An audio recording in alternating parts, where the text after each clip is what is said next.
comment signer tes photos, c'est ce que je vais te montrer tout de suite dans cette vidéo. Je l'ai probablement déjà dit quelque part, mais je suis très attachée à la productivité pour être une photographe rentable. C'est donc un tuto ultra rapide que je vais te proposer pour signer tes photos. Je vais utiliser Lightroom pour ce tuto. Je vais pas faire l'apologie du logiciel, même si effectivement je gère absolument tout mon workflow avec Lightroom. Et à mon sens, c'est le logiciel qui te fera gagner le plus de temps dans ton business. Mais je vais vraiment juste te montrer la façon avec laquelle tu peux l'utiliser pour signer tes photos, même sans avoir de logo. Ok, donc j'ai quelques photos ici que j'aimerais publier en ligne, mais évidemment je vais pas le faire sans signature. Donc pour ça en fait je vais exporter tout simplement mes photos, donc je vais toutes les sélectionner, comme A, CTRL A selon le matériel que tu utilises, et tout simplement exporter. Suite à ça tu devras donc choisir en fait le dossier sur lequel tu vas exporter tes photos. Là j'ai créé un dossier spécialement pour le tuto.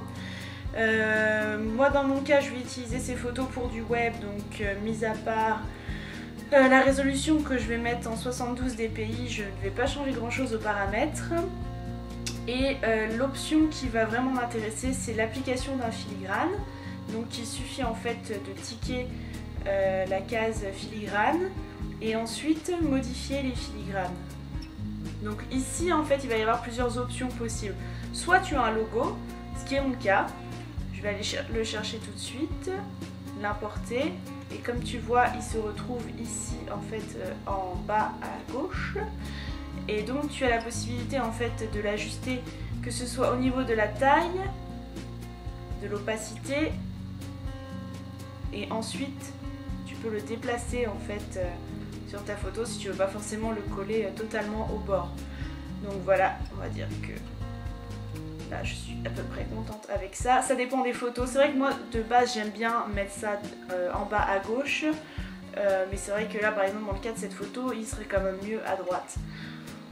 À vous de voir, après ça c'est des questions de goût. Moi j'apporte finalement peu d'importance à la fin. C'est vraiment juste pour le mettre sur le web en plus. Donc ça a peu d'importance pour moi.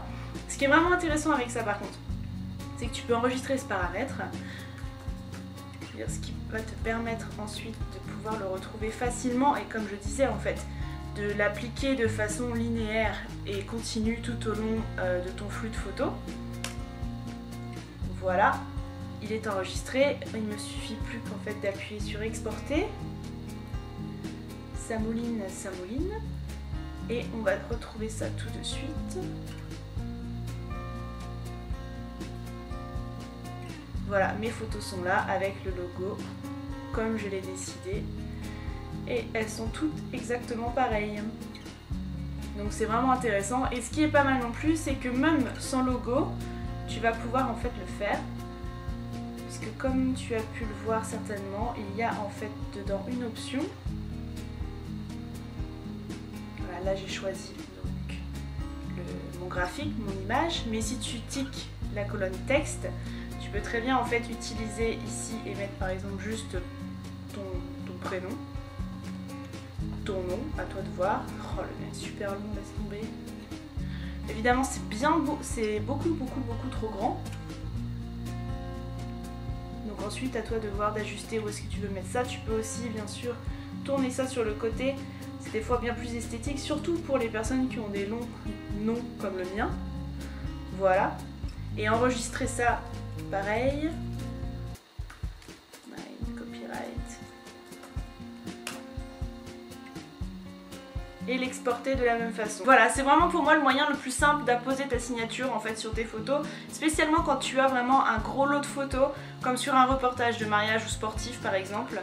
Quand tu as à peu près entre 150 et 200 photos à publier sur internet, tu veux avoir ta signature dessus. C'est vraiment hyper simple, t'as plus qu'à les sélectionner, lancer l'exportation avec le filigrane, attendre quelques minutes et c'est bon, c'est fait quoi. On peut pas faire plus rapide que ça. C'est tout pour ce mini tuto, j'espère que ça t'a plu. C'était en fait pour répondre à une question qui m'a été posée sur Instagram, j'espère avoir été claire. N'hésite pas à me donner ton avis dans les commentaires et moi je te dis à bientôt pour une prochaine vidéo. Bye!